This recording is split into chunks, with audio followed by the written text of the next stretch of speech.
राधे राधे। हरे कृष्णा भक्तों, आइए जानते हैं कार्तिक मास महात्म्य कथा। अध्याय 13। दोनों ओर से गदाओं, बाणों और सूलों आदि का भीषण प्रहार हुआ।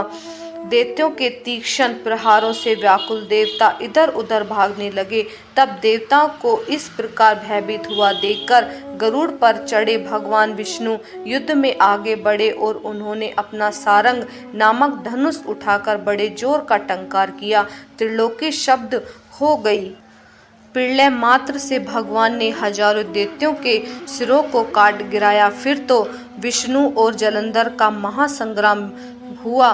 बाणों से आकाश भर गया। लोग आश्चर्य करने लगे। भगवान विष्णु ने बाणों के वेग से उस दैत्य की ध्वजा, छत्र और धनुष बाण काट डाले। इससे व्यवस्थित हो उसने अपनी गदा उठाकर गरुड़ के मस्तक पर दे मारी। साथ ही क्रोध से उस दैत्य ने विष्णु जी की छाती में भी एक तीक्ष्ण बाण मारा। इसके उत्तर में विष्णु जी ने उसकी गदा काट दी और अपने सारंग धनुष पर बाण चढ़ाकर उसको बींधना आरंभ कर दिया। इस पर जलंधर इन पर अपने पैने बाण बरसाने लगा।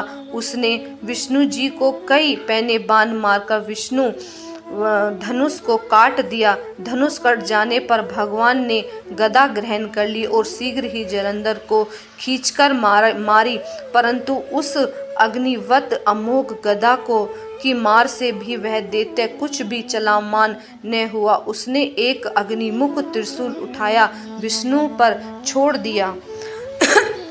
विष्णु जी ने शिव के चरणों का स्मरण कर नंदन नामक त्रिशूल से उसे त्रिशूल को छेद दिया। जलंधर ने झटपट विष्णु जी को छाती पर एक जोर का मुष्टिक मारा। उसके उत्तर में भगवान विष्णु ने भी उसकी छाती पर अपनी एक मुष्टिक का प्रहार किया। फिर दोनों घुटने टेक बाहों और मुष्टिकों से बाहों युद्ध करने लगे, किंतु कितनी ही देर तक भगवान उसके साथ युद्ध करते रहे। तब सर्वश्रेष्ठ मायावी भगवान उस दैत्यराज से मेघवाणी में बोले, हे रन दुर्मद दैत्य श्रेष्ठ, तू धन्य है जो इस महायुद्ध में इन बड़े बड़े आयुधों से भी भयभीत न हुआ। तेरी इस युद्ध से मैं प्रसन्न हूँ। तू जो चाहे वह वर मांगे।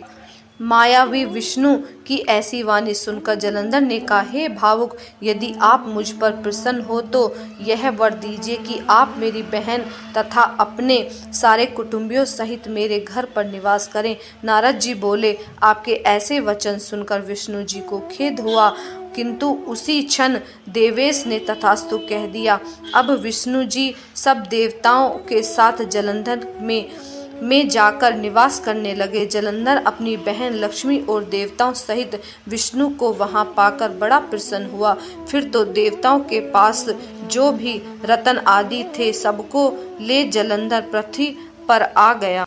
निशुंभ और पाताल में स्थापित कर दिया और देव, दानव, यक्ष, गंधर्व, सिद्ध, सर्प, राक्षस, मनुष्य आदि सबको अपना वंशवती बना त्रिभुवन पर शासन करने लगा। उसने धर्मशास्त्र सुपुत्रों के समान प्रजा का पालन किया।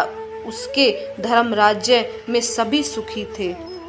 तो कार्तिक मास महात्म्य कथा अध्याय 13 यहीं समाप्त होता है। हरे कृष्ण।